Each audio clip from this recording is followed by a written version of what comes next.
यीशु धन्यवाद करता रहूंगा, धन्यवाद, धन्यवाद, धन्यवाद।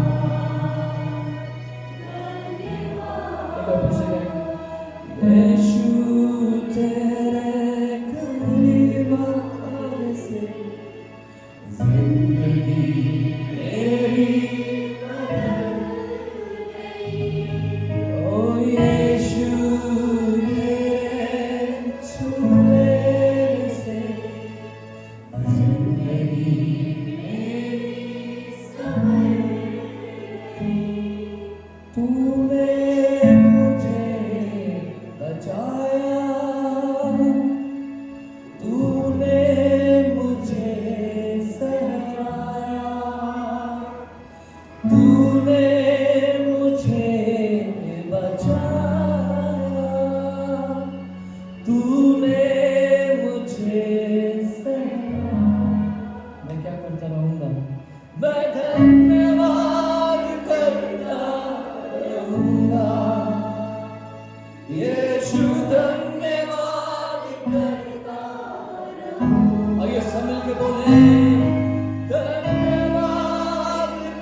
तेरा मीठा प्यार और मीठा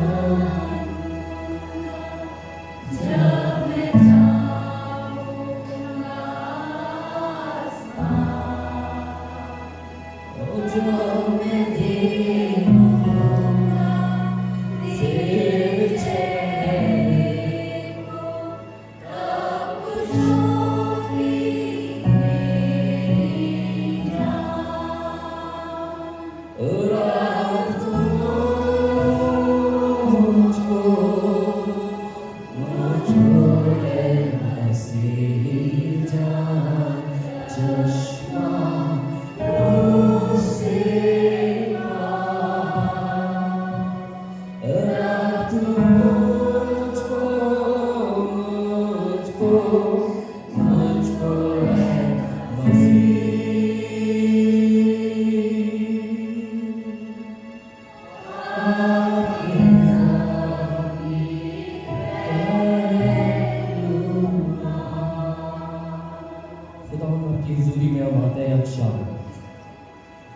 और हम जानते हैं कि हमारे बीच में कोई है या नहीं।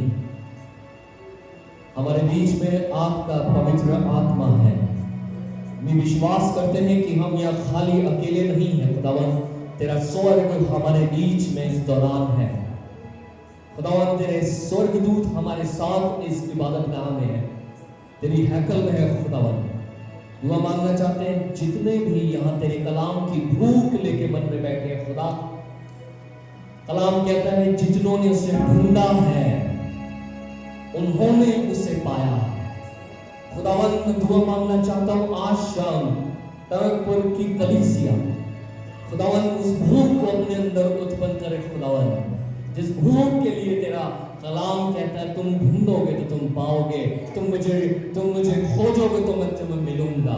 काश खुदावन इस कलीसिया की तबीयत इस पैशन वीक के दौरान, इस गुड फ्राइडे के दौरान, इस पुनरुत्थान दिवस के दौरान तेरे को खोजने की तबीयत हो जाए खुदावन। और सिर्फ इस जाति के नहीं खुदावन, वरन अन्य लोग भी तेरे को ढूंढते हुए तेरी भूख में इस हैकल में आने पाए।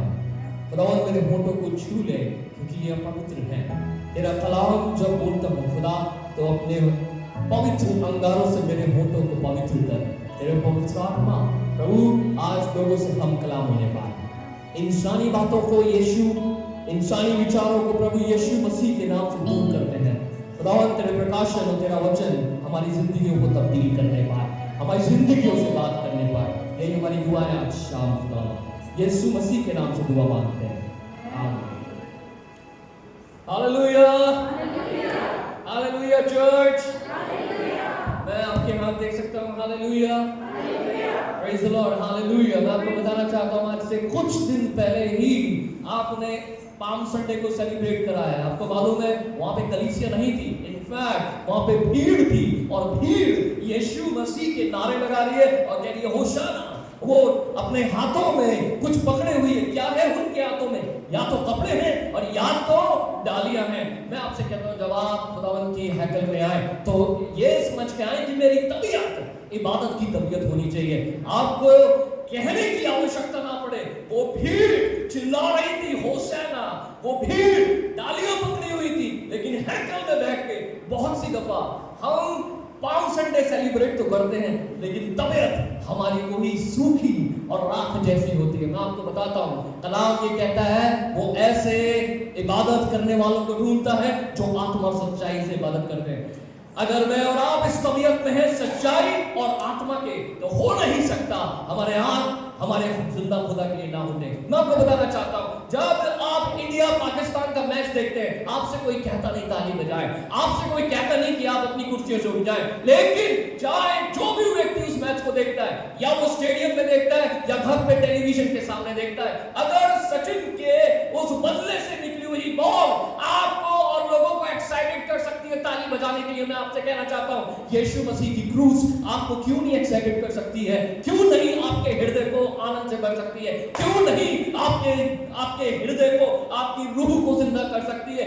उसकी मृत्यु मेरे लिए आनंद है। Hallelujah, come on church, I'm talking to a living church। अगर मैं आज शाम कलाम बांट रहा हूं तो मैं जिंदा मसीह की कलीसिया से बात कर रहा हूं। आमीन, हालेलुया। जब मैं कहता हूं हालेलुया तो आप मेरे कहने पे हालेलुया ना बोले। जब आप इबादत करने खड़े हुए, don't awake people by speaking again and again hallelujah। Tell them what is the meaning and why we have to praise God। It is not repeating but it is praising। ये दोहराना नहीं है, ये इबादत है, ये परस्तिश है। Church, it is your responsibility to wake up।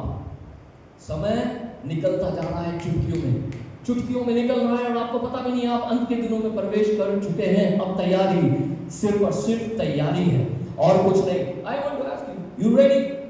अगर आप तैयार हैं तो होसन्ना की डाली, होसन्ना के नारे, इबादत की तबीयत मेरे अंदर होनी चाहिए। पता है क्यों मैं कह रहा हूँ ये वाली बात? जब मैं जाऊंगा अपने बाप के घर, बड़ी बहुत खुश होऊंगा मैं और आप बहुत आनंदित होंगे, लेकिन आपको वहां पे एक काम करना है। And for that you have to practice in the church। Then we always have to praise our God। we have to always keep on shouting hallelujah hallelujah। हमें वहां चिल्लाना है।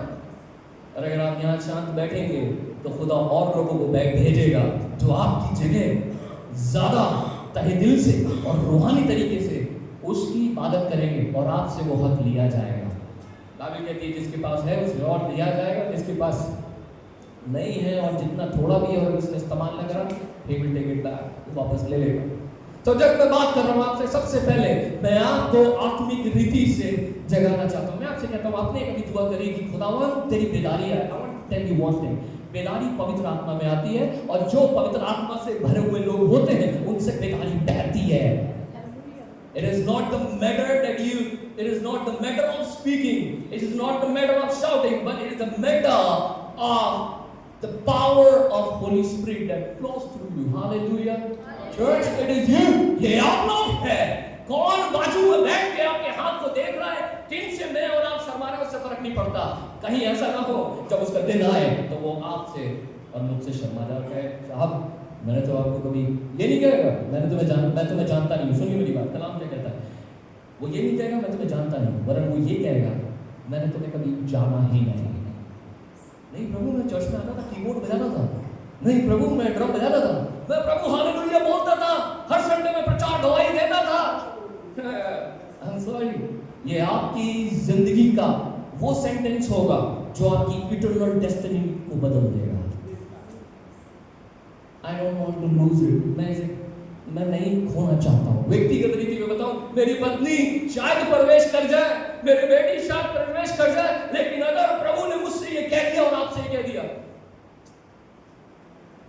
कहां जाएंगे मैं और आप? इसलिए मैं आपसे कह रहा हूं, आत्मा में बने रहिए। आत्मा की छाप आपकी कलीसिया के ऊपर होनी चाहिए। मैं शुक्रगुजार हूं खुदावंद का कि उसने मेरे सफर को बरेली से टनकपुर तक मुबारक करा। जो हमने शुरू करा, हमने दुआ करी और हमने खुदा के फजल को देखा कि हम सुरक्षित पहुंचे।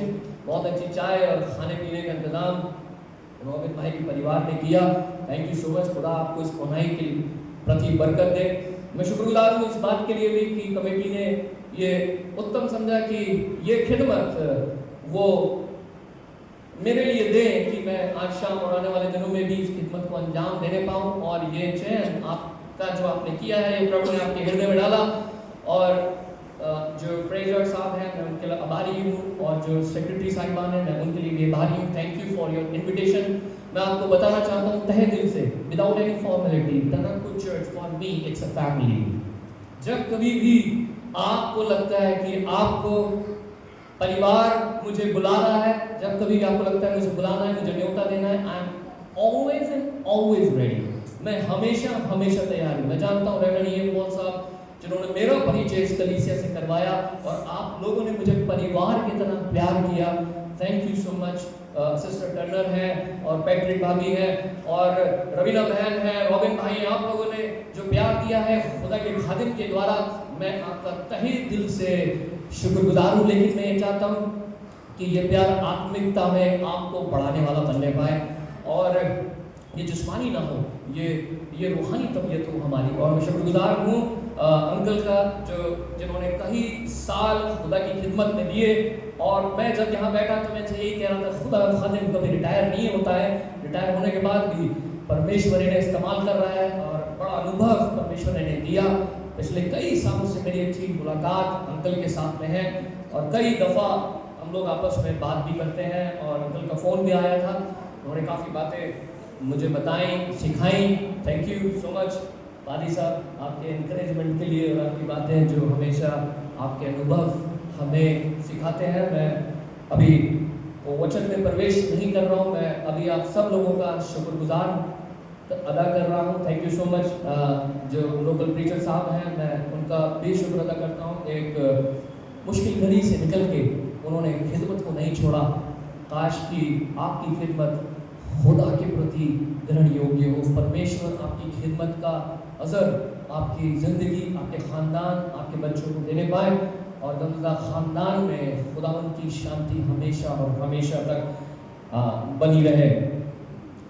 जिस विषय के ऊपर आज मैं साझा करने वाला हूँ, कई सारे इंसिडेंट्स, मैं कलाम में जा रहा हूँ। आप लोगों का ध्यान केंद्रित यहाँ पे होना चाहिए। जितनी देर मैं बोलूँगा आप अपने दिल को खोलें, अपने दिल को खोल के परमेश्वर के वचन के प्रति आज शाम अटेंटिव होएं। क्या पता कि कलाम का कौन सा पहलू, though we are in a passion week, लेकिन मैं आपसे एक बात कहना चाहता हूँ, भले ही हम पैशन वीक में हैं, लेकिन खुदा कलाम आपकी जिंदगियों को, आपकी सोच को, आपकी चीजों को बदल सकता है एक नए तरीके से, तब जब आप अपने दिल को खोल के बैठे। खुदावा तुमसे क्या बात करना चाहता है, यीशु नासरी तुमसे क्या कहना चाहता है, यीशु तेरा वचन मेरे लिए क्या है, मैं तैयार हूँ, मैं सुनना चाहता हूँ, तू मुझसे बात कर। जिस इंसिडेंट को मैं आज उठाना चाहता हूँ, कई सारे इंसिडेंट्स यहाँ पे हुए, मैं आपको बताऊंगा कि ये कौन कौन से इंसिडेंट्स आज के दिन में हुए। उसमें से मैंने एक इंसिडेंट को पिक किया, लेकिन सबसे पहले मैं आज पूछना चाहता हूँ, आज है थर्सडे, आज थर्सडे को क्या कहा जाता है? पैशन वीक के दौरान कहा जाता है मॉन्डी थर्सडे। तो उसके विषय में मैं कुछ लिखा है फॉर योर जनरल इंफॉर्मेशन, मैं आपके सामने पढ़ रहा हूँ। अगर आप नोट बना रहे हैं तो आप लिख सकते हैं, मैं आपके सामने हिंदी में पढ़ूंगा। मॉन्डी थर्सडे यानी कि मॉन्डी का अर्थ क्या है? मॉन्डी MAUNDY, मॉन्डी शब्द लैटिन शब्द मंदातुम से आया है, जिसका अर्थ है आज्ञा या कमांडमेंट। ये उस नई आज्ञा की ओर संकेत करता है जो यीशु ने दी थी, एक दूसरे से प्रेम करना। इसलिए मॉन्डी थर्सडे का अर्थ हुआ आज्ञा का गुरुवार। जिस दिन यीशु ने प्रेम और सेवा की आज्ञा को दिया, मॉन्डी थर्सडे कहलाया। मॉन्डी थर्सडे उस दिन को कहा जाता है जब प्रभु यीशु मसीह ने अपने शिष्यों के साथ अंतिम भोज, द लास्ट सपर किया था। ये दिन ईस्टर से पहले वाला गुरुवार होता है और पवित्र सप्ताह यानी कि होली वीक का एक महत्वपूर्ण दिन माना जाता है। इस दिन के कुछ मुख्य घटनाएं हैं।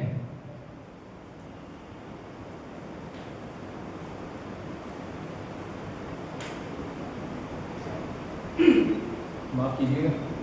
कुछ मुख्य घटनाएं इन दिनों में हुई थी। जो पहली घटना हुई थी वो थी अंतिम भोज, द लास्ट सपर। आज के दिन हुआ था जो प्रभु यीशु मसीह ने कहा, मैं जब तक अपने राज्य में ना आऊं, मैं ये फसह का फल दोबारा नहीं खाऊंगा। तो आज उन्होंने पहला एंड लास्ट सपर किया था। यीशु ने अपने 12 शिष्यों के साथ अंतिम बार भोजन किया और पहली बार पवित्र भोज माफ कीजिए कम्युनियन की स्थापना की। उन्होंने रोटी को अपने शरीर और दाखरस अंगूर रस को अपने लहू के रूप में प्रस्तुत किया। दूसरी घटना जो आज के दिन में हुई थी कि प्रभु यीशु मसीह ने जैसा कहा कि सेवा के विषय में जो नई आज्ञा प्रभु ने दी और प्रेम के विषय में उन्होंने करके भी दिखाया। आज पाँव भी प्रभु यीशु मसीह ने जो है फुट वॉशिंग, आज का इंसिडेंट है पाँव धोना। यीशु ने विनम्रता का उदाहरण देते हुए अपने शिष्यों के पाँव धोए। उन्होंने ये सिखाया कि जो सबसे बड़ा है उसे सबसे छोटा बनकर सेवा करनी चाहिए। तीसरी जो नई बात प्रभु ने सिखाई वो था न्यू कमांडमेंट। यीशु ने कहा, मैं तुम्हें एक नई आज्ञा देता हूं कि तुम एक दूसरे से प्रेम रखो जैसे मैंने तुमसे प्रेम किया है।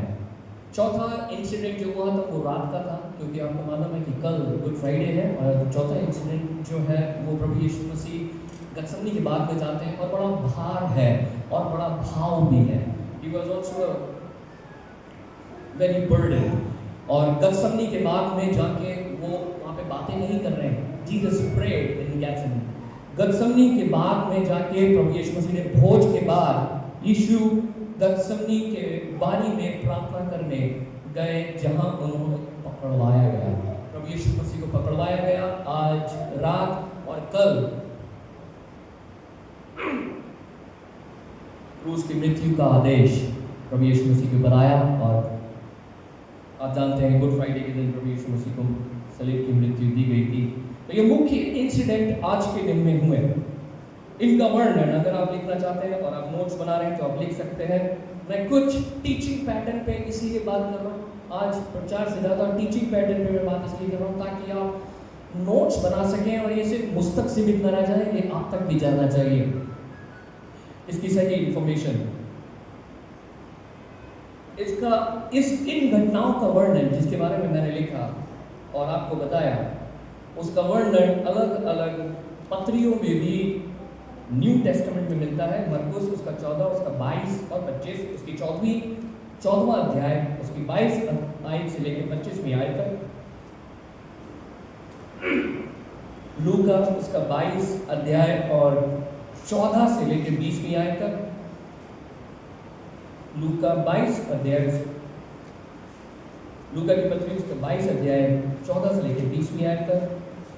पहला कुरिन्थियों को लिखा पहला पत्र पौलुस के द्वारा 11वें अध्याय की 23 आयत से 26 आयत तक। पहला कुरिन्थियों की पत्री 11वां अध्याय उसकी 23 आयत से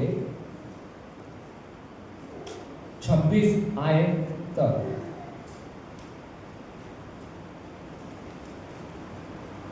इनमें से जिस विषय को मैं आज आपके सामने उठाया, कई सारे इंसिडेंसेस हैं। जिस विषय ने मुझे आत्मा में उत्साहित करा वो विषय मैं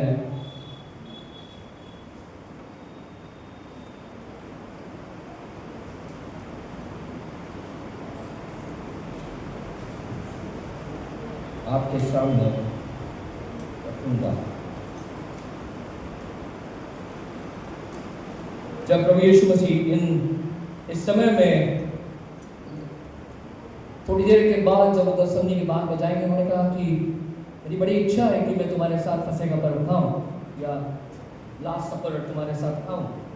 तो इसलिए उसने अपने चेलों को भेजा और कहा, यूहन्ना और पतरस को भेज के कि मेरे लिए फसह की तैयारी करो। यीशु ने पूछा, तुम कहाँ खाना चाहता है? उसने कहा, जब तुम प्रवेश करोगे शहर के अंदर तो एक व्यक्ति तुम्हें अपने घर ले जाएगा और तुम उससे जगह पूछना, वो तुम्हें जगह दिखा देगा, वहाँ पे फसह की तैयारी करना।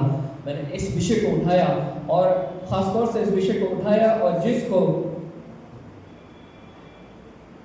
जिस विषय को प्रेरित पौलुस ने भी एम्फसाइज किया है। प्रभु यीशु मसीह ने कहा दौरान उसने बयानी के पीछे जब कटोरा लिया, ध्यान से सुनिएगा, मत चूकिएगा। कई बार इस विषय पे हम गौर नहीं करते हैं कि मैं और भी विषयों को चुन सकता था, लेकिन मुझे लगा ये ज़्यादा इंपॉर्टेंट है आत्मा में। तो प्रभु यीशु मसीह ने जब बयानी के पीछे कटोरा लिया, उसने कहा ये कटोरा नई वाचा है। जिस विषय को मैं आपके सामने आज साझा करना चाहता हूँ, नई वाचा है। जिस नई वाचा के विषय में प्रभु यीशु मसीह ने कहा, उसको थोड़ा प्रकाश डालने की और समझने की कोशिश करेंगे कि ये नई वाचा क्या है। Old testament and new testament भी इसी में जुड़ा हुआ है। New covenant and old covenant, ऐसी कई सारी वाचाएं परमेश्वर ने दी, मनुष्य जाति के साथ उसने बांधी और उसने अलग अलग समय में अलग अलग लोगों को चुना परमेश्वर ने, और वो अपनी वाचाओं को बांधता गया। व्हाट इज वाचा? क्या है कवनेंट? क्या है परमेश्वर जो वाचा के द्वारा करना चाहता है? ये जो परमेश्वर जिसकी आप स्तुति आराधना करते हैं, ये परमेश्वर सिर्फ परमेश्वर ईश्वर नहीं है, ये वाचा का परमेश्वर है। ये जो परमेश्वर है ये प्रॉमिसेस का परमेश्वर है। ये अपने प्रॉमिस करता और चाहता है कि आपके साथ उस कवनेंट को बरकरार रखे। परमेश्वर की ये वाचा है जो वो चाहता कि मैं मनुष्य के साथ बना के रखूं और वैसे ही मनुष्य मेरे साथ बना के रखे। ये बिल्कुल वैसे ही है। परमेश्वर अपने आप को जिस समय पुराने अहदनामे में आप अगर पढ़ेंगे तो परमेश्वर ने पुराने समय के अंदर, पुराने अहदनामे में परमेश्वर ने कई लोगों से वाचा को बांधा है और परमेश्वर ने बिल्कुल वैसे वाचा को बांधा है जिस प्रकार से एक पति और एक पत्नी शादी के दौरान आपस में वाचा को बांधते हैं। देखो, they speak their vows, वो कमिटमेंट बोलते हैं अपने मुंह से, मैं तुम्हारा साथ दूंगा, तुम्हारा साथ दूंगी हर बीमारी में, तकलीफ में। और ये कोई एक व्यक्ति नहीं बोलता। ऐसा नहीं होता है कि पत्नी खड़ी रहती है और ये सिर्फ पति की जिम्मेदारी है। नहीं, पति भी बोलता और पत्नी भी बोलती है, और यही है वाचा। और वाचा को समझने के लिए पति और पत्नी से अच्छा रिश्ता या अच्छा उदाहरण दूसरा हो नहीं सकता, क्योंकि परमेश्वर दूसरी जगहों पे भी ये कहता है कि मैं तेरा, इस्राएल के लिए कह रहा है, ये मेरी प्रजा है, मैं तेरा पति हूं। पति हो के वो संबोधित कर रहे हैं इस्राएल को, यानी कि अपने लोगों को परमेश्वर बताना चाह रहे हैं कि मैं तेरा पति हूं। That is a mean I have a promise, we both are in a covenant। तू मुझसे दूर नहीं जा सकती और मैं तुझसे दूर नहीं जा सकता। ये कौन बात कर रहा है? ये परमेश्वर कह रहा है। इसलिए ये नई वाचा के बारे में हम जान रहे हैं। इसलिए यीशु मसीह नई वाचा के विषय में क्यों बात कर रहा है? Why Jesus is speaking here about the new covenant? अगर नई वाचा है तो पुरानी वाचा क्या है? नई वाचा को लाने की आवश्यकता क्यों पड़ी? How many of you aware? कितने लोग ये जानते हैं कि नई वाचा हमें मिली है क्योंकि पुरानी वाचा भी हमें दी गई थी। सिर्फ हम जो मसीह लोग हैं हम ये जानते हैं, कई बार हमने ये सुना है, अब आने के पीछे यीशु ने कटोरा लिया और कहा ये मेरी नई वाचा का वो लहू है जो तुम्हारे वास्ते बहाया जाता है। नई वाचा का लहू, यहां से न्यू कवनेंट स्टार्ट होती है। प्रभु यीशु मसीह की मृत्यु के द्वारा बहाया गया, प्रभु यीशु मसीह के लहू के द्वारा इस नई वाचा का गठन हुआ। ये नई वाचा हमारे लिए आई। क्यों इसकी आवश्यकता पड़ी?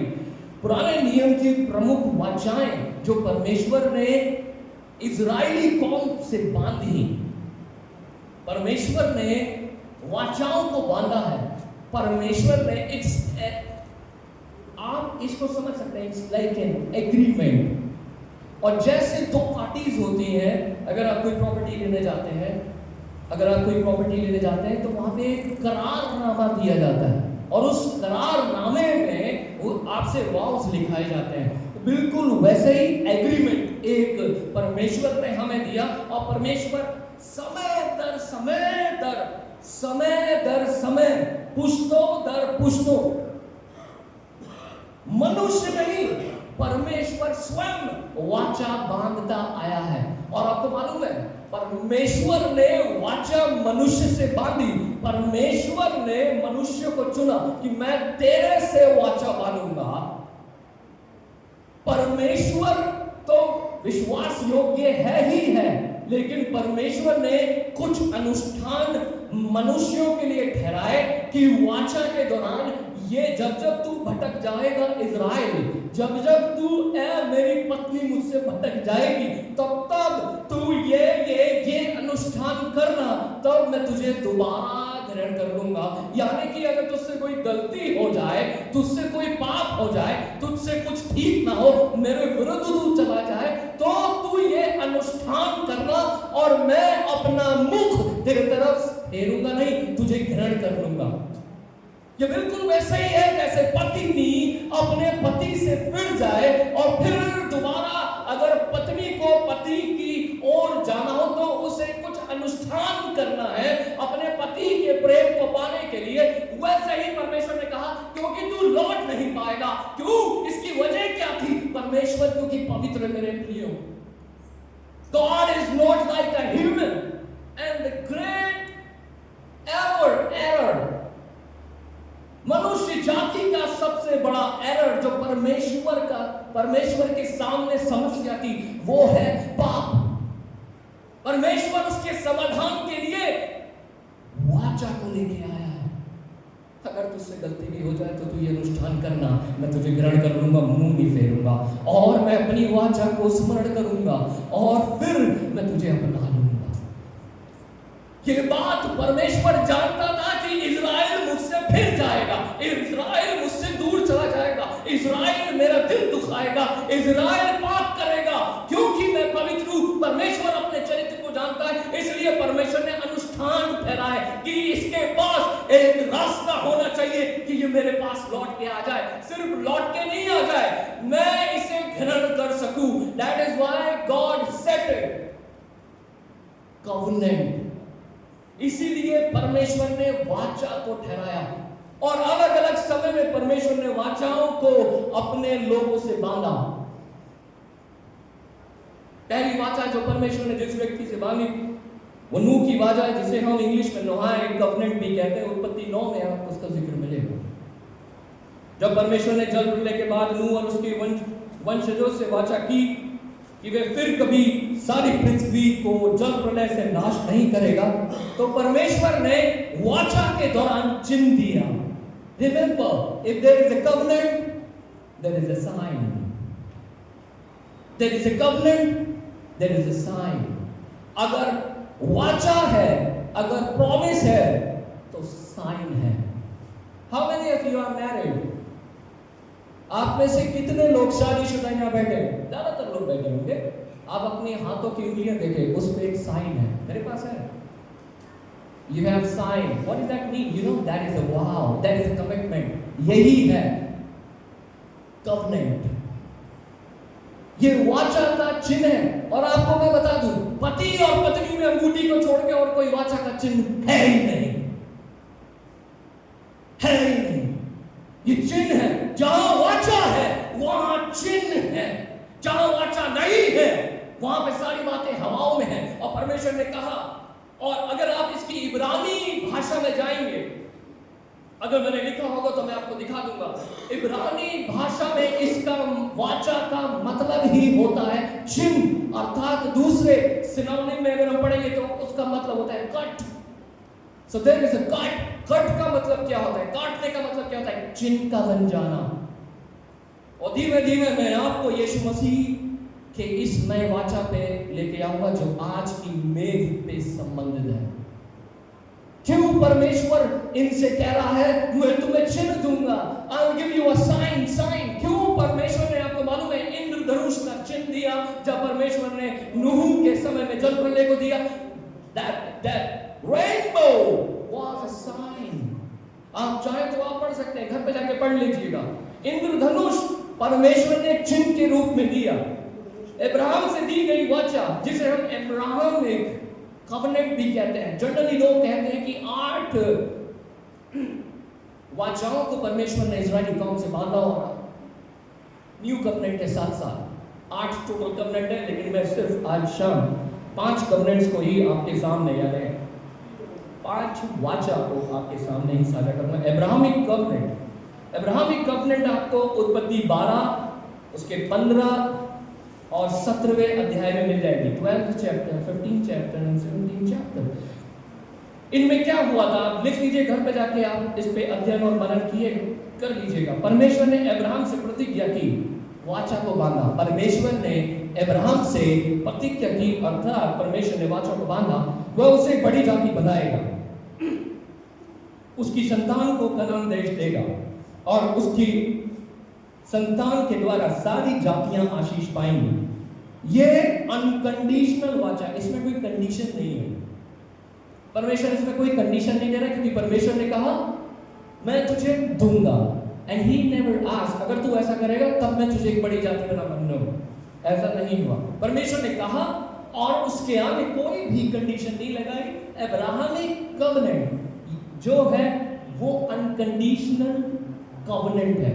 अब्राहम की जो वाचा है उसमें कोई भी कंडीशन नहीं है। Give me a word in Hindi for unconditional. कोई शर्त नहीं है। परमेश्वर ने जो इब्राहिम से वाचा बांधी, आप अपने आप को पता है इब्राहिम की संतान क्यों क्या पाते हैं? क्योंकि परमेश्वर ने सीमा ही नहीं लगाई है। अगर परमेश्वर ने सीमा लगाई होती तो शायद मैं और आप इब्राहिम की संतान नहीं कहते, मैं और आप अपने आप को इब्राहिम के वंशज नहीं कह पाते। It is this covenant is unconditional covenant. इसलिए इस वाचा को परमेश्वर ने जगत के लिए खोल दिया। इसलिए आप, क्योंकि इस वाचा के अंदर कोई भी शर्त लागू नहीं होती है, ये जगत के ऊपर खुल गई। अगर कंडीशन लागू होती, अगर शर्त लागू होती तो आपको और मुझको विश्वास के अलावा भी अनुष्ठान करने होते, तब हम जाके संतान बनते, इब्राहिम की संतान हम चलाते। आराम बड़े आराम से कहते हैं, पता है क्यों? Because it is God who setted no rules for unconditional covenant that he made with Abraham. सोचिए, मैं और आप आज कितने आराम से कहते हैं, अब्राहम का प्रभु तू मेरा है। आपका वो कभी था ही नहीं, उसने तो आपको चुन लिया। आप कभी उसके नहीं थे, आप कभी उसके कहलाने वाले, और मैं कभी, मेरी हैसियत नहीं थी कि मैं इजराइल के अंदर यहूदियों का समाज और वो भी याजकों का समाज गिना जाऊंगा। आपको मालूम है ये अनहोना है, लेकिन कवनेंट के द्वारा ये हो पाया। I am the part of his family. I am the part of priesthood. मैं याजकों का समाज बन गया।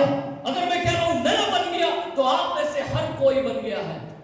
Hallelujah, hallelujah, come on church, hallelujah. क्योंकि परमेश्वर ने अब्राहम की वाचा के ऊपर कोई भी कंडीशन नहीं लगाई। हालेलुया।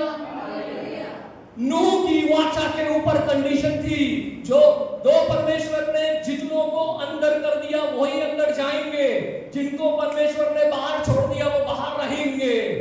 अगर परमेश्वर ने कहा नूह तू और मेरा घराना बाकी बाहर, कोई इसे बदल नहीं सकता था। और आप जानते हैं उस पानी के सैलाब में इंसानियत का, इंसानी कौम का हश्र क्या हुआ। खुदा ने कहा ये लोग कभी पलटे कि नहीं, मैंने नाश करूंगा। उसके बाद वो पछताया, उसने कहा चिन्ह दिया, दैट इज ए कवनेंट। जब कभी आप उस इंद्रधनुष को देखें, उसे आप ये मत सोचिए कि ये सिर्फ इंद्रधनुष है।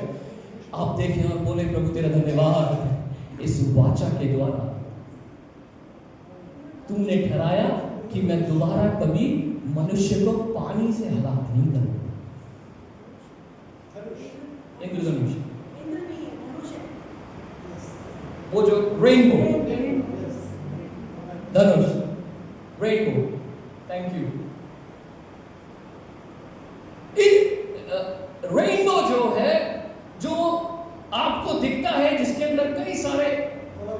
कलर्स है, वो सिर्फ कलर्स नहीं, वो सिर्फ साइंस का एक अजूबा नहीं,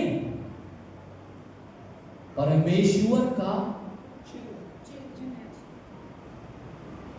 धनुष है, चिन्ह है। अब्राहमिक कवनेंट मैंने आपको बताई,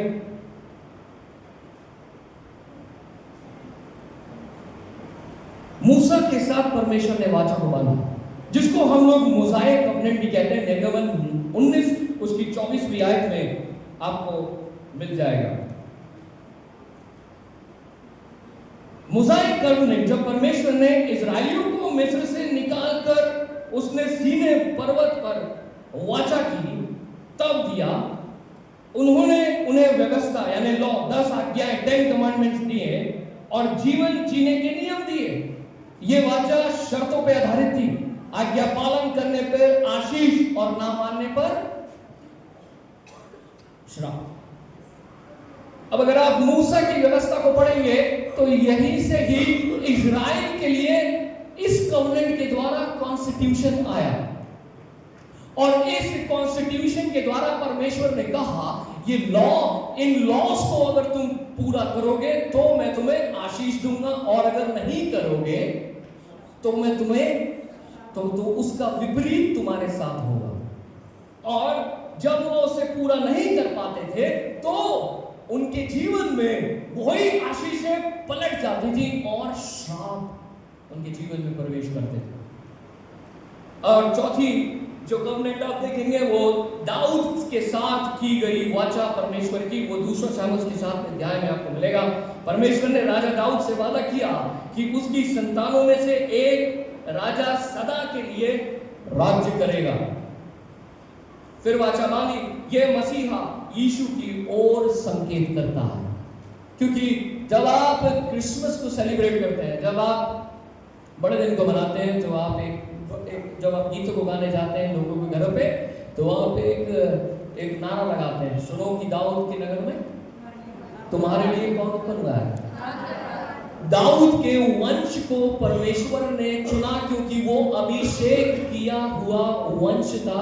शमूएल नबी के द्वारा दाऊद का खानदान, परमेश्वर ने उस अभिषेक को चुना, उस खानदान को जिससे प्रभु यीशु मसीह आया, और ये वाचा थी प्रभु यीशु मसीह के जन्म के लिए। वाचा हमें ये दिखाती है कि परमेश्वर एक विश्वास योग्य वचनबद्ध परमेश्वर है। परमेश्वर विश्वास योग्य है, मनुष्य के विषय में नहीं कह रही है इसके बारे में। परमेश्वर है जो विश्वास योग्य है, इसीलिए एक कवनेंट की जरूरत पड़ी है समय दर समय, क्योंकि मनुष्य भटक जाता था। और वचनबद्ध परमेश्वर है, परमेश्वर वचनों से बाहर कोई भी काम नहीं करता है। इसलिए आपको मालूम है जब मूसा से जब परमेश्वर में मिलाप के मंदिर में तंबू में मिलता था, मिलाप वाले तंबू में, जब प्रभु परमेश्वर मूसा से मुलाकात करता था उस टेबरनेकल में, उस तंबू में, एक दिन परमेश्वर ने मूसा से कहा कि मैं इन्हें नाश कर दूंगा, और ये बलवा करने वाले लोग हैं। तो परमेश्वर ने कहा इन्हें नाश कर देने के लिए, तो मूसा ने परमेश्वर को उसकी वाचा को याद दिलाया कि तूने इनसे वाचा बांधी है, प्रभु आप इन्हें नाश नहीं कर सकते, क्योंकि परमेश्वर वचनबद्ध है, वो अपने वचन से कभी नहीं हटेगा। इसीलिए परमेश्वर के प्रॉमिसेस बहुत इंपॉर्टेंट है। बार बार प्रार्थनाओं में हमें परमेश्वर के प्रॉमिसेस को रिपीट करना जरूरी है। अगर मैं और आप रिपीट नहीं करते हैं तो सिर्फ और सिर्फ कई बार मेरी और आपकी दुआएं सिर्फ शब्दों की होती हैं।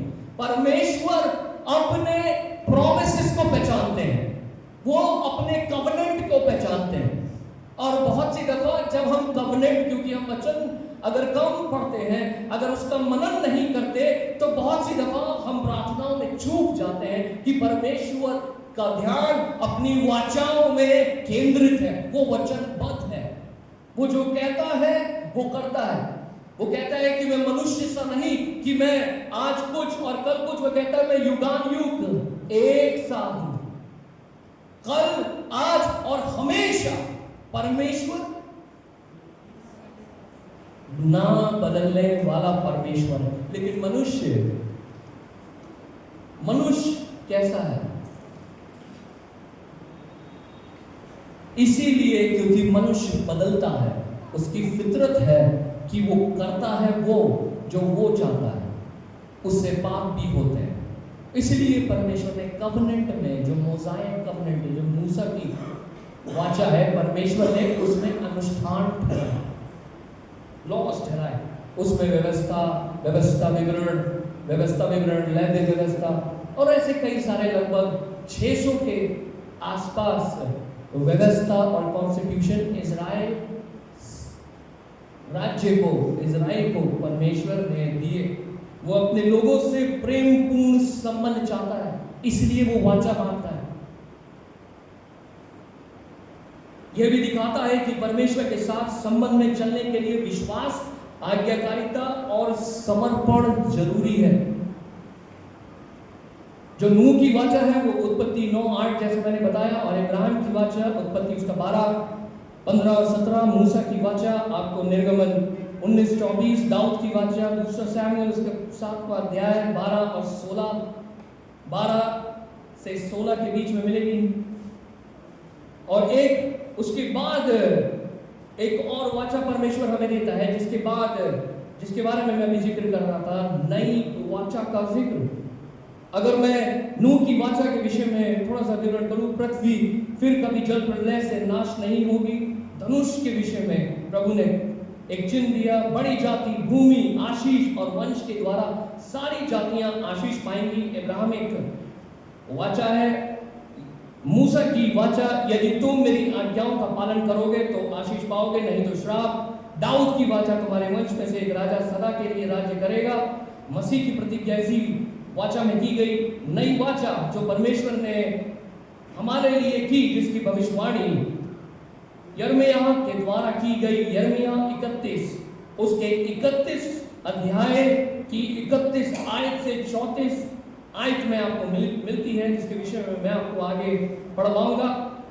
इसमें से नूह के साथ जो वाचा बांधी गई वो अनकंडीशनल, अब्राहमिक कवनेंट अनकंडीशनल है। मूसा के साथ जो वाचा बांधी गई वो कंडीशनल है।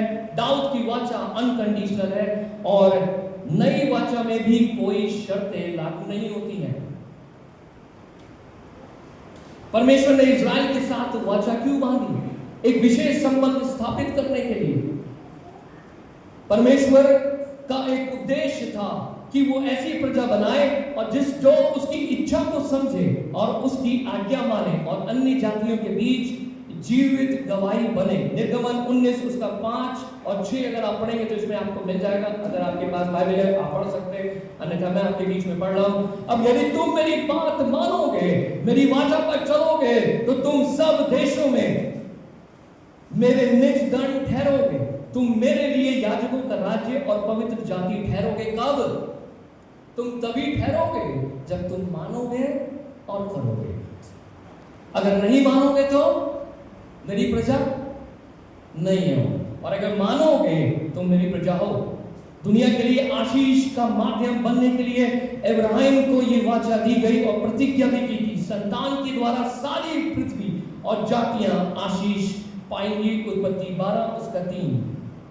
परमेश्वर की योजना को प्रकट करने के लिए वाचा के माध्यम से परमेश्वर ने व्यवस्था लोगों को दी ताकि वो धार्मिकता का बोध उन्हें होने पाए। भविष्यवाणियों के द्वारा मसीह की प्रतिज्ञा की। मसीह को लाने के लिए मार्ग तैयार करने हेतु परमेश्वर ने प्रतिज्ञा की। मानवता के साथ मेल मिलाप की योजना के लिए वाचा का ऐसा माध्यम था जिसमें परमेश्वर ने मनुष्य के साथ मेल मिलाप की प्रतिक्रिया शुरू की। मैंने क्या पढ़ा? मनुष्य के साथ मेल मिलाप करने के लिए वाचा की जरूरत पड़ी। इसकी आवश्यकता क्यों थी? वाचा की आवश्यकता या फिर कवनेंट की आवश्यकता क्यों थी। मानव पाप के कारण, आदम से लेकर आगे तक पाप के कारण मनुष्य परमेश्वर से दूर हो गया था। वाचा के जरिए परमेश्वर ने उद्धार की योजना को कमरबद्ध रूप से प्रकट किया, यानी परमेश्वर ने ठान लिया कि मैं मनुष्य को वापस अपनी संतान बनाऊंगा। नैतिक और आत्मिक शिक्षा हेतु वाचा की जरूरत पड़ी। वाचा में दी गई व्यवस्थाएं लोगों को यह सिखाने के लिए थी कि पवित्र जीवन कैसा होता है और परमेश्वर की इच्छा क्या है। परमेश्वर की करुणा और विश्वास योग्य दिखाने के लिए परमेश्वर की वाचा ये दिखाती है कि वो अपने वचनों के प्रति सच्चा विश्वास योग्य है, और भले ही मनुष्य बार बार असफल हो जाए लेकिन परमेश्वर उसकी असफलता में विश्वास योग्य परमेश्वर है।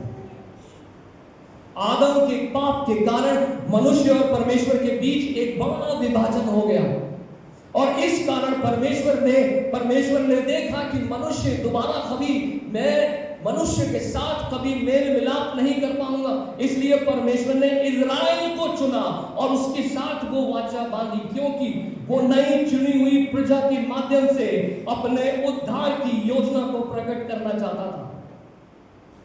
अगर आप रोमियो 5 उसकी 12 को पढ़ें तो आपको मिल जाएगा उसमें, इस कारण जैसे एक मनुष्य के द्वारा जगत में पाप आया और पाप के द्वारा मृत्यु, इस प्रकार मृत्यु सब मनुष्यों में फैल गई, क्योंकि सबने पाप किया और परमेश्वर की महिमा से वंचित हो गए। अगर आपको मिली है तो आप पढ़ सकते हैं रोमियो उसका 5 उसका 12। इसलिए जैसे मनुष्य के द्वारा पाप जगत में आया और पाप के द्वारा मृत्यु आई, और इस रीति से मृत्यु सब मनुष्य में फैल गई, क्योंकि सबने पाप किया और सब परमेश्वर की महिमा से रहित। यशाया 59 उसका 2nd वर्स,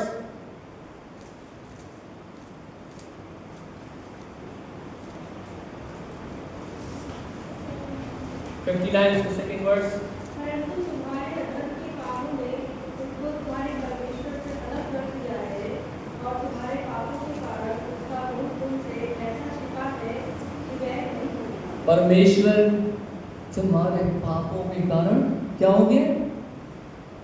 रुष्ट हो गया।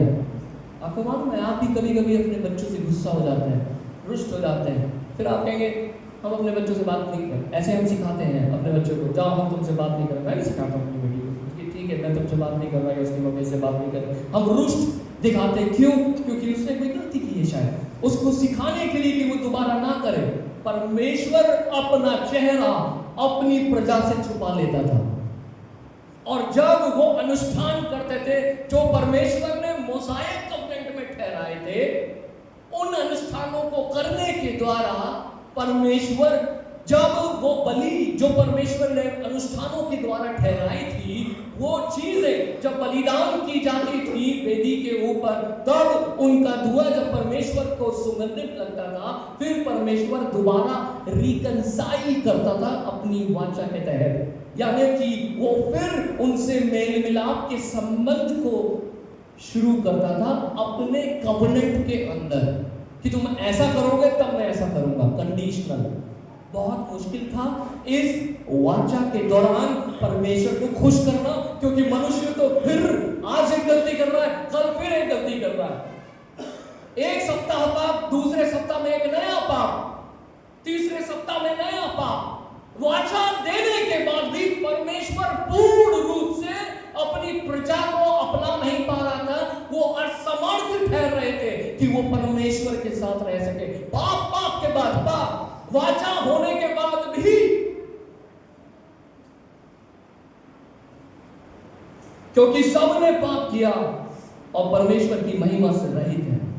दूसरा कुरिन्थियों उसका 5 उसका 18, परमेश्वर ने इस अलगाव को दूर करने के लिए यीशु मसीह का चयन किया, नई वाचा का इजाद कर रहा परमेश्वर ने देखा क्यों मनुष्य बार बार नहीं कर पा रहा है, मैं उसे चाह तो रहा हूं वो मेरे पास आए। वो पाप, वो मृत्यु जो मनुष्य के जीवन में प्रवेश कर गई, परमेश्वर उसको चाहता है कि उस श्राप से मुझे और आपको लेकिन वो वाचा काफी नहीं थी, इसलिए परमेश्वर ने नई वाचा इस पृथ्वी पे भेजी और बांधी।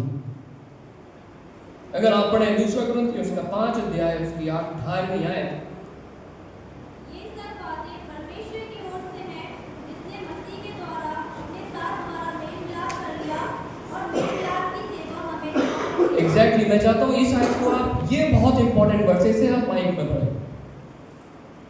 आप जानते हैं परमेश्वर ने दोबारा से रिकंसाइल कहां पे किया और कैसे किया, कहां मेल मिलाप आया, क्योंकि ये व्यवस्था या ये वाचा जो पुराने अहदनामे में, कई बार पुराने करार में हमें देखने के लिए मिलती है, ये बार बार ये इसमें अनुष्ठान तो है, लेकिन मनुष्य परमेश्वर के पास एक रिश्ता नहीं बना पा रहा है, सिर्फ और सिर्फ अनुष्ठान ही पूरे कर पा रहा है।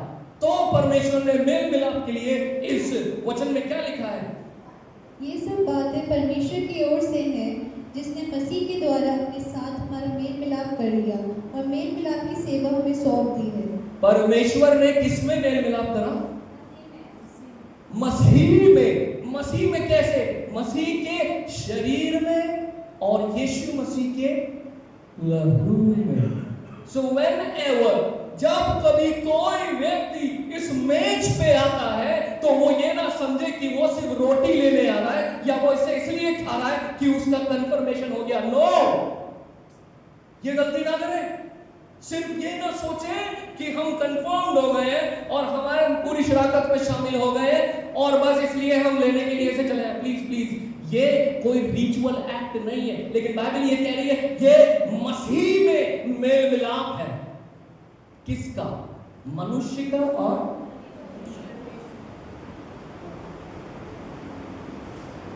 रोमियो 6:23 अगर आप पढ़े, माइक में आप पढ़िएगा तो आपको पता चलेगा शायद और आपको उसका दृष्टिकोण मिल पाए।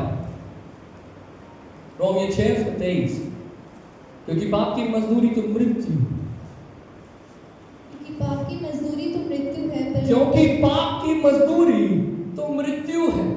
परंतु मैं क्यों कह रहा हूं ये वाली बात? जब पहला आदम पाप कर चुका तो उसके उस अनज्ञाकारिता के कारण जो परमेश्वर के विरोध में उसने किया, जो स्टेप, जो निर्णय परमेश्वर के विरोध में स्त्री और पुरुष आदम और हव्वा ने लिए, उसका एक परिणाम आया। मृत्यु मानुष जाति में प्रवेश कर गई। पहले मृत्यु का नामो निशान नहीं था, वो परमेश्वर के साथ खुश थे, लेकिन मृत्यु जिससे जो प्रवेश कर गई उसका कोई निवारण नहीं था। और इस निवारण के लिए बाइबल ऐसा कहती है, क्योंकि पाप की मजदूरी है, every sin that you made entire in your life, हमारे जीवन में, हम संपूर्ण जीवन में अगर कोई पाप करते हैं, नहीं भी करते, मैं मान लेता हूं कि आप बहुत अच्छा एक धार्मिक जीवन जीते, तब भी आपके कामों के द्वारा यह प्रकट नहीं होता कि मैं और आप धर्मी हैं या मैं और पापी नहीं है, क्योंकि पाप तो असल में लहू के अंदर है। मैं और आप अपने मां के गर्भ में पाप के द्वारा ही आए हैं। It is a matter of blood. So when blood required, it required a blood. To heal a blood, you need a blood. That was the case of blood. परमेश्वर आत्मिक है और आत्मिक संसार की एक ही करेंसी है, that is blood. अगर आप संसार और भौतिक संसार में भी देखें तो आप जीवन अगर किसी को देना चाहते हैं तो आप कहते हैं उस व्यक्ति को ए पॉजिटिव ओ ब्लड ग्रुप की आवश्यकता है, हमें खून चाहिए। वाई? क्यों भी नहीं? प्रोटीन चाहिए, ओमेगा चाहिए, प्लाज्मा चाहिए, ब्लड क्यों चाहिए? Blood has the power of life. Another word, मैं ये दूसरे शब्दों में कहना चाहूंगा, there is a authority in the blood. लहू में अधिकार है जीवन का। इसीलिए यीशु ने कहा ये नई वाचा का तैयारी के पीछे जब उसने लिया तो क्या कहा? ये नई वाचा। पुराना लहू जो बहाया जा रहा था वो पर्याप्त नहीं था, बस बहाया जा रहा था। और यहां पे क्या लिखा है? क्योंकि पाप की मजदूरी क्या है? हाँ, आगे। परंतु परमेश्वर का वरदान हमारे प्रभु मसीह यीशु में अनंत जीवन। परंतु प्रभु का वरदान हमारे प्रभु यीशु मसीह में क्या है? प्रभु का वरदान। अगर आप इसे इंग्लिश में पढ़ेंगे तो आपको ये शब्द नहीं मिलेगा, वरदान। If you have English Bible, you can read it in English. Somebody please. वरदान से कलीसिया क्या समझती है? वरदान जैसे कि आत्मा के वरदान, ये वो नहीं है। अगर आप इसे इंग्लिश में पढ़ेंगे तो आपको पता चलेगा कि ये सिर्फ वो वरदान नहीं है जिन्हें हम समझते हैं, अरे भाई साहब इन्हें बहुत अच्छा वरदान, टैलेंट नहीं है। इस शब्द से कई बार हम कंफ्यूज होते हैं। वरदान शायद गिटार बजाने का या गीत गाने का, हमने सीखा नहीं लेकिन हम गाते हैं, ये वरदान है। लेकिन दूसरे शब्दों में इसे क्या कहा जाता है? रोमन्स 6:23।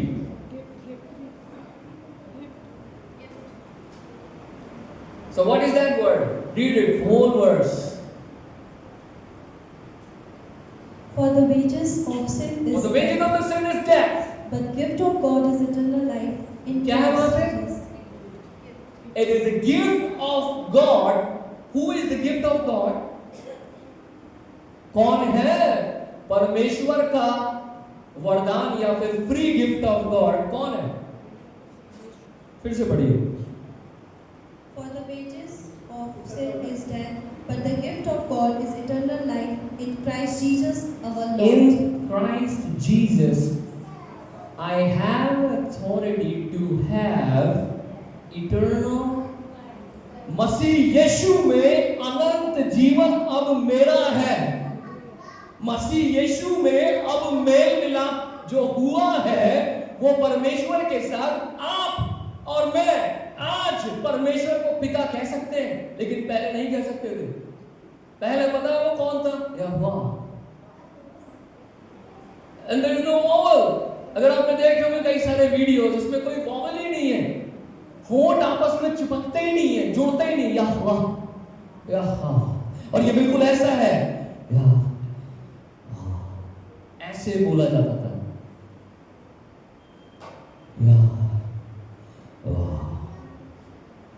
होंठ नहीं चिपक रहे, पिता नहीं था, लेकिन नई वाचा का फल अब आप उसे कह सकते हैं पिता। पहले नहीं कह सकते थे। पहले तो एक याजक 365 दिन तैयारी करके मंदिर में प्रवेश करता था, महापवित्र स्थान में। मेरे तरह आगे यहाँ पे खड़े होकर प्रचार नहीं कर पाता था, आप पवित्र जगह, महापवित्र जगह पे नहीं कर पाता था। और अगर उसमें त्रुटि पाई जाती थी तो उसके पेट में एक रस्सी बांधी जाती थी, उसमें घंटी थी।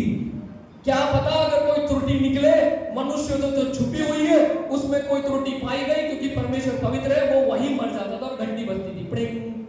लोग समझ जाते थे, कान लगाए रहते थे, अभी जिंदा है, आवाज नहीं आएगी, आवाज नहीं आएगी। आपको पता है क्यों? वहीं मर जाता था। अगर मैं पुराने जमाने में होता और आज के दिन में अगर मुझे प्रचार करना होता, त्रुटि अगर मेरे अंदर पाई जाती तो मैं यहीं समाप्त हो सकता था।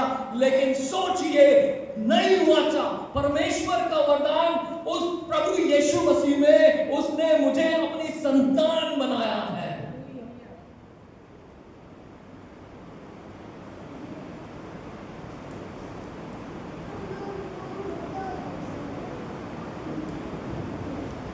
अगर परमेश्वर ने वाचा बांधी, फिर परमेश्वर ने नई वाचा को दिया, तो फिर समस्या क्या थी? मनुष्य इस वाचा को पूरी कर नहीं पाया। व्यवस्था स्वयं में दोषपूर्ण नहीं थी। सुनिए मेरी बात, मैं या कोई भी व्यक्ति जब व्यवस्था के बारे में बात करता है, इनफैक्ट जीसस क्राइस्ट, व्यवस्था के अंदर दोष नहीं था, लेकिन वो इतनी कठिन थी कि मनुष्य को कमजोर करती थी। लोग बार बार पाप करते थे और उस वाचा को तोड़ रहे थे। इब्रानियों उसका 8:7 वहां पे लिखा है, यदि पहली वाचा निर्दोष होती तो दूसरी वाचा की आवश्यकता ना पड़ती। आप पढ़ लीजिए, आपको मिल जाएगा। इब्रानियों उसका 8 के साथ किया है। अगर पहली वाचा के द्वारा मनुष्य परमेश्वर से मेल कर पा रहा होता तो नई वाचा की आवश्यकता नहीं होती।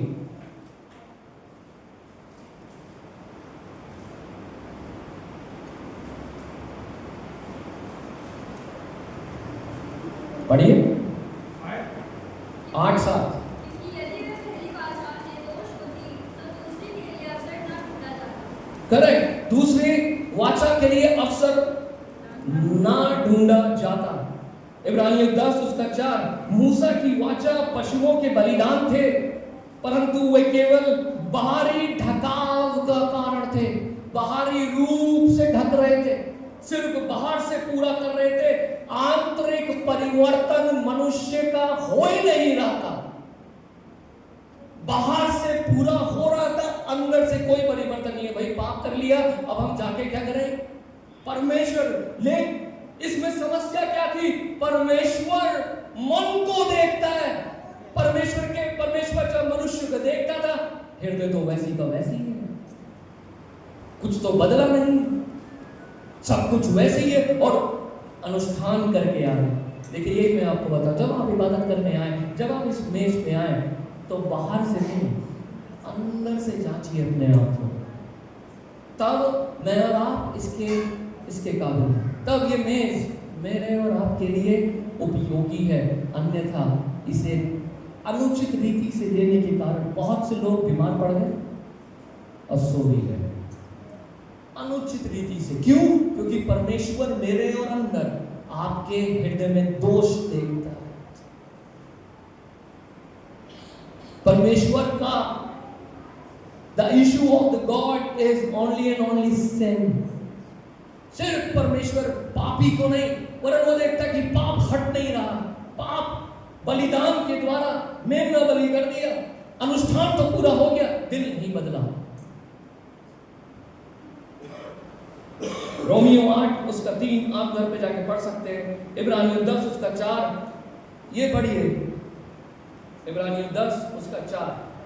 क्योंकि ये अनहोना और कोई जन इसके बाद निकाल के रखेगा book of Jeremiah 31st chapter 30 verse to 23, यर्मिया की पुस्तक उसका 31 से 33। ये आज शाम का की वर्ष है, पढ़िए। क्योंकि ये अनहोना है कि बैलों और बकरों का लहू पापों को दूर करे। पढ़िए माइक में पढ़िए। इसी कारण क्या उस वाचा में हो रहा था जिससे परमेश्वर असंतुष्ट थे? वो ये था कि ये अनहोना था। क्या अनहोना था? क्योंकि ये अनहोना है कि बैलों और बकरों का लहू पापों को दूर करे, इसी कारण ये जगत में आते समय करता है। ये अनहोना था कि बैलों और मेढ़ों का लहू क्या करे? काफी हो जाए मेरे और आपके बलिदान के लिए। ये अनहोना था कि इसके द्वारा परमेश्वर और मेरा मेल हो जाए, नहीं हो पाता, इसलिए कि निर्दोष मेमना चुनना पड़ा। और आप पढ़िए जर्माया यर्मिया 31 उसकी 31 आयत से 33। फिर यह हुआ कि ये बड़ी है, तुम ऐसे दिन आने वाले हैं जब मैं इस्राएल और यहूदा के घरानों से नई वाचा। तब फिर परमेश्वर कह रहा है, ये पुराने ही ऐलाननामे में परमेश्वर कह रहा है। क्यों? क्योंकि परमेश्वर को पता है कि ये अनुष्ठान मेरा मेल नहीं करवा सकते, इसलिए परमेश्वर ने ये बात यर्माया नबी के ऊपर प्रकट करी कि ऐसे दिन आते हैं। कौन से? जिन्हें हम पैशन वीक कहते हैं, जिन्हें हम गुड फ्राइडे कहते हैं और जिन्हें हम ईस्टर कहते हैं। ऐसे दिन आते हैं कि मैं एक नई वाचा को मनुष्य जाति के साथ बांधूंगा। आगे क्या लिखा है भाई? वो उस वाचा के समान ना होगी जो मैंने उसके पुरखाओं को उस समय मानी थी, जी, जब मैं उसका हाथ पकड़कर उन्हें मिस्र देश से निकाल लाया। क्योंकि यद्यपि मैं उसका पति था, तो भी उन्होंने मेरी वो वाचा तोड़ डाली। जबकि मैं उसका पति था, तब भी उसने मेरी वाचा को तोड़ दिया। अब समझे परमेश्वर का भाव, हृदय का भाव बहुत गहरा है। परमेश्वर इस बात को कह रहे हैं, ऐसे दिन आते हैं कि मैं वैसी वाचा नहीं दूंगा। अब परमेश्वर खुद ही सिस्टम को चेंज कर रहे हैं मनुष्य जाति के लिए। और मैं ये कह रहा हूँ ईसाइयों के लिए नहीं, संपूर्ण जगत के लिए वो अपने सिस्टम को चेंज कर रहे हैं। क्यों? मैंने पहले बताया, क्योंकि परमेश्वर एक प्रेम संबंध मनुष्य जाति से चाहते हैं। God is interested in a relationship with all humankind. आपसे और मुझसे। और ये मैं आपको बताना चाहता हूं, ये सिर्फ कलीसिया के साथ नहीं है, ये व्यक्तिगत है। It is a personal matter between me and God. ये सिर्फ चर्च नहीं है कि हम चर्च में चले गए और कार्य पूरा हो गया। No, God is not interested in your going to the church or not going to the church. God is actually interested. Are you in a relationship with me or not? अनुष्ठानों से तो हो नहीं पा रहा, तो परमेश्वर कह रहा है मैं वैसे नहीं दूंगा, अब मैं कुछ बदलूंगा भाई। अब परमेश्वर कह रहा है यिर्मयाह से तू जाके बता दे मैं कुछ बदलने पर हूं, और ऐसे दिन आएंगे कि मैं अपनी वाचा को उनके हृदयों पे लिख दूंगा। अगर हृदयों पे लिख गया आप भूल नहीं सकते हैं। अगर मोहब्बत किसी से दिल से हो गई वो उतर ही नहीं सकती है। लेकिन अगर सिर्फ बातों में हुई, अनुष्ठानों में हुई, आप भूल जाएंगे, आप भूल जाएंगे, आप भूल जाएंगे, मैं भूल जाऊंगा। लेकिन अगर मेरे दिल में मेरे कवनेंट लिखा है, अगर वो वाउज मेरे दिल में लिखे हैं, अगर मैं गलत भी कर रहा हूं तो मैं याद करूंगा कि मेरी एक वाचा मैंने अपनी पत्नी से बांधी है और मैं उसे भूल नहीं सकता। वैसे ही परमेश्वर है, वो ये कह रहा मैं तो इनसे प्रेमबद्ध हूं, लेकिन इन्हें प्रेमबद्ध करने के लिए मैं इनके हृदयों पे लिखूंगा। नई वाचा क्यों जरूरी थी? ये पापों की क्षमा और आंतरिक परिवर्तन देती है। पुरानी वाचा आंतरिक परिवर्तन नहीं देती, पापों की क्षमा तो मिलती है, आंतरिक परिवर्तन नहीं देती। परमेश्वर कहता है शमूएल से कि प्रभु अब तो कोई इसमें है नहीं, तो मैं किसका अभिषेक करूं? परमेश्वर कहता देख, मेरा देखना मनुष्य के देखने का सा नहीं है। मैं बाहरी रूप को नहीं वरन मैं हृदय को देखता हूं। इसलिए मैं आपसे कह रहा हूं, कई बार लोग आपको ना बहुत सारी चीजों में गलत दिखाई देंगे, आप उन्हें जज मत करिए। It is not your case. आप लोगों का न्याय ना करें, अरे वो तो ऐसे हैं, वो तो वैसे हैं। आप कौन होते हैं? जब परमेश्वर ने आपको अनुग्रह दे दिया तो वो उसके ऊपर भी अनुग्रह कर सकते हैं। हाँ, वो लाख गलत हो सकती है, वो लाख गलत हो सकता है, but it is not your business, it is the business of God. ये परमेश्वर है जिसे वो सही ठहराए और जिसे वो सही ना ठहराए। स्टॉप सेइंग दैट, इसे बंद कर दीजिए। नई वाचा के द्वारा अनुग्रह मिलता है, दिल का परिवर्तन होता है। बेटर ये है अगर कोई सही नहीं है तो आप कितनी दफा उसके लिए प्रार्थना करते हैं, उसके लिए दुआ करिए। ये पापों की क्षमा और आंतरिक परिवर्तन देती है न्यू कवनेंट। यीशु मसीह के लहू के द्वारा नई वाचा में पापों की वास्तविक क्षमा और मन का नया जन्म मिलता है। In Jesus Christ we are born again, a new life. लूका 22 उसके 20 में आयत में आप पढ़ दीजिए क्या मिला। यीशु मसीह वहां पे कह रहे हैं, लूका 22 उसका 20, प्रभु यीशु मसीह साफ स्पष्ट तौर से बेरी के बाद कटोरा भी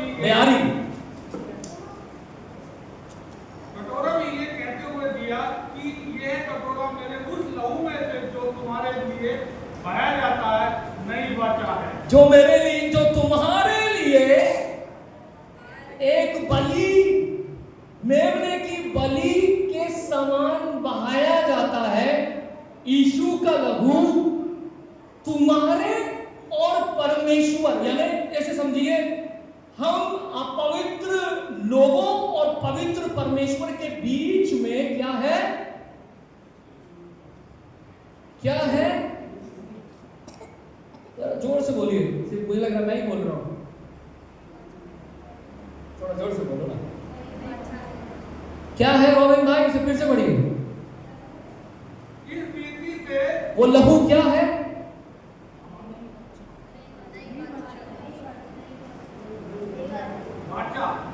साफ नई वाचा है, वाचा तो पुरानी भी है।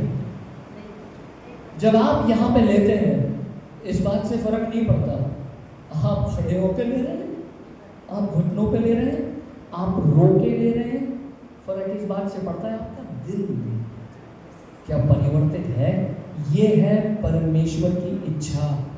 Are you being transformed, are you born again?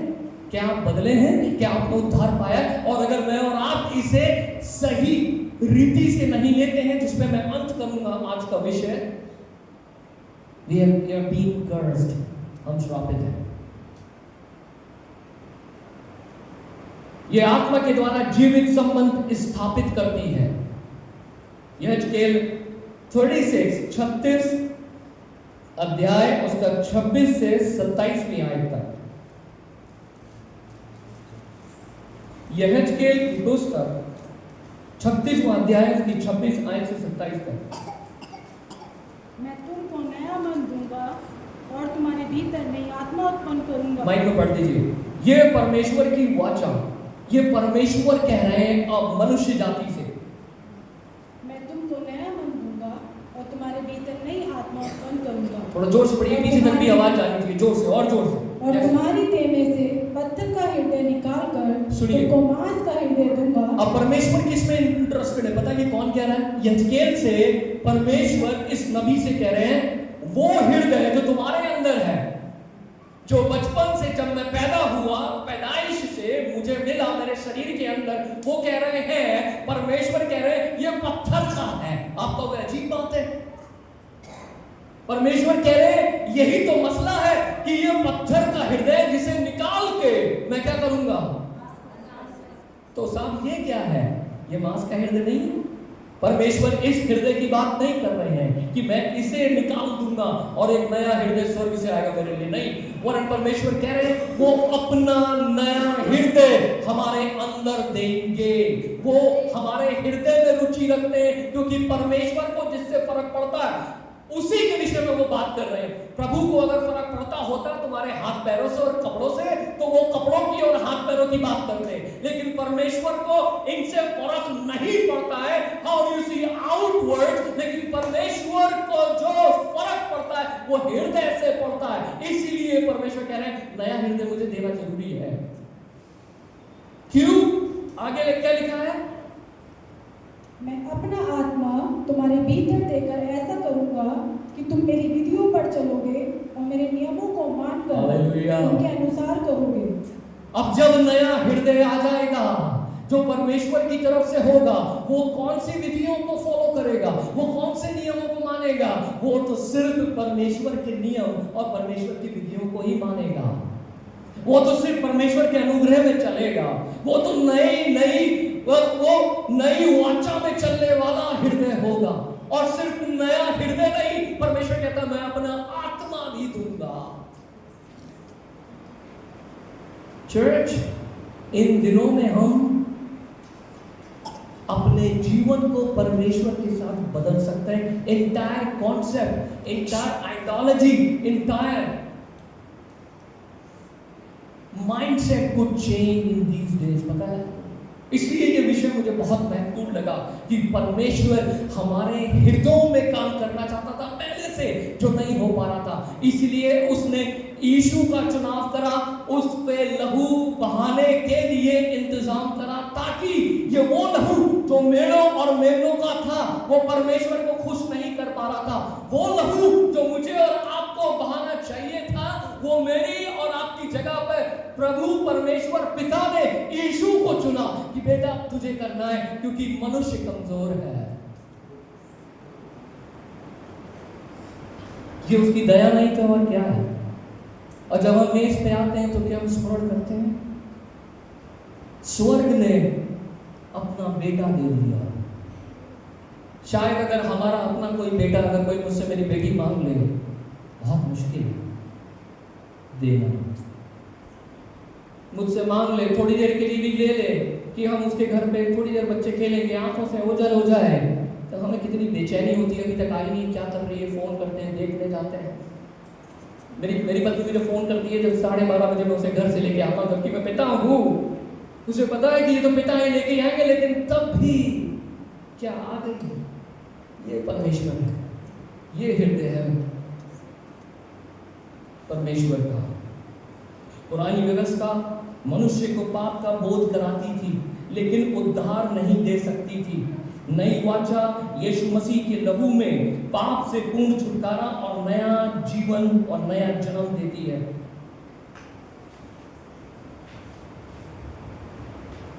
पुरानी वाचा उसकी सीमाएं थी, पुरानी वाचा की कुछ सीमाएं थी। आपको निर्गमन 24 उसके 7-8 में मिल जाएगा। मूसा की वाचा पुस्तक, मूसा की पुस्तक, मूसा ने वाचा की पुस्तक ली और लोगों को सुनाई। तब उसने कहा, देखो उस वाचा का लहू है जो यहोवा ने तुम्हारे साथ बांधी है। मनुष्य पापी स्वभाव के कारण व्यवस्था को पूरी तरह नहीं मान सकता था। रोमियो 8:23, क्योंकि जो व्यवस्था शरीर की निर्बलता के कारण असमर्थ थी, क्योंकि वही व्यवस्था जो परमेश्वर ने हमें दी थी वो व्यवस्था शरीर को निर्बल करती थी और हमें धर्मी ठहराने के लिए असमर्थ थी। व्यवस्था पाप को दिखा सकती है लेकिन पाप से छुटकारा नहीं दिला सकती थी। इब्रानियों 10:1, व्यवस्था में आने वाली उत्तम वस्तुओं की छाया मात्र वह कभी भी उन्हें सिद्ध नहीं कर सकती थी। बलिदान अस्थायी थे, स्थायी समाधान नहीं था। हर वर्ष याजकों को फिर बलिदान चढ़ाना पड़ता था। यह केवल प्रतीकात्मक था, स्थायी छुटकारा नहीं था। नई वाचा क्यों बनाई गई? यही इसलिए बनाई गई क्योंकि परमेश्वर यिर्मयाह 31 chapter 31 verse to verse 33 यही कहना चाहते हैं कि मैं तुम्हें नया हृदय देना चाहता हूं। नई वाचा का केंद्र यीशु मसीह है। लूका 22 उसके 20वें आयत में आपको मिल जाएगा। इब्रानियों 9 उसकी 15, इस कारण नई वाचा का मध्यस्थ है। यीशु का बलिदान एक पूर्ण और अंतिम बलिदान है जिससे पाप क्षमा होता और परमेश्वर के साथ स्थायी मेल होता है। टेम्पररी रिकंसिलेशन नहीं, टेम्पररी नहीं है, परमानेंट।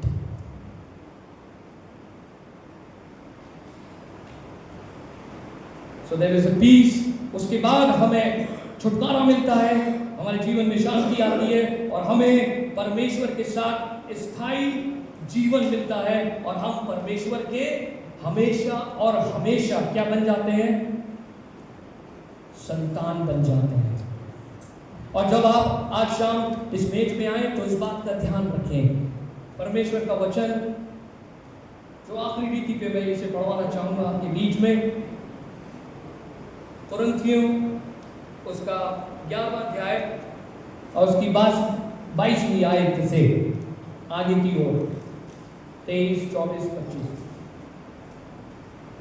क्या खाने पीने के लिए तुम्हारे घर नहीं या परमेश्वर की कलीसिया को तुच्छ जानते हो? और माइक में पढ़ दीजिए प्लीज।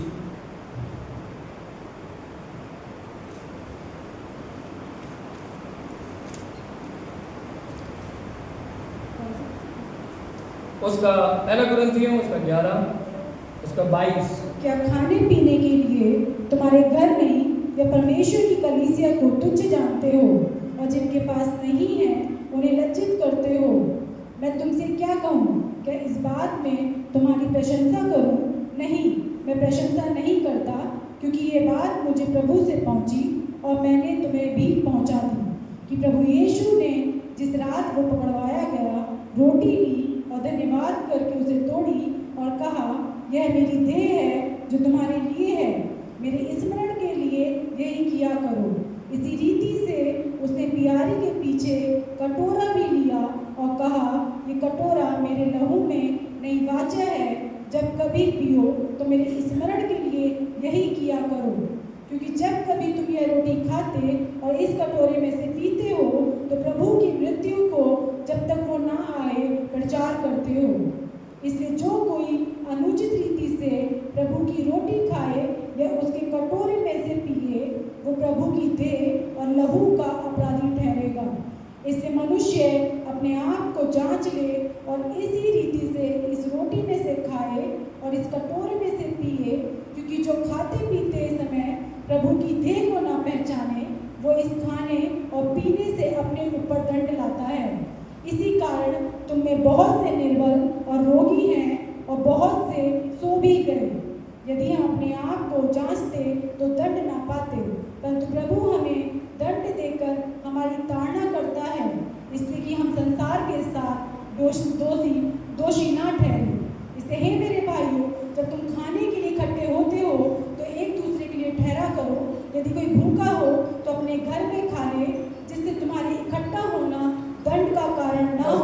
पढ़िएगा, जब कभी तुम इसे खाओ या पियो तो मेरे स्मरण के लिए यही किया करो, ये समझ के कि ये नई वाचा है जिसके द्वारा मेरा और परमेश्वर का मेल हुआ है और मैं अनंत जीवन का वारिस हूँ, जिसके द्वारा यीशु का लहू मेरे लिए बहाया गया और इसको मैं अनुचित रीति से ना लूँ।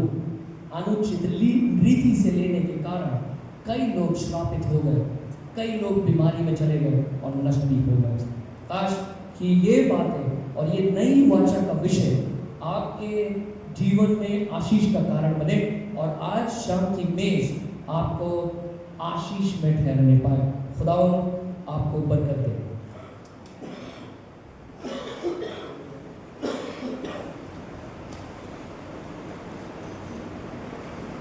बहुत सुंदर वचन आपको द्वारा प्रस्तुत किया गया। परमेश्वर की आशीष वचन पर हो।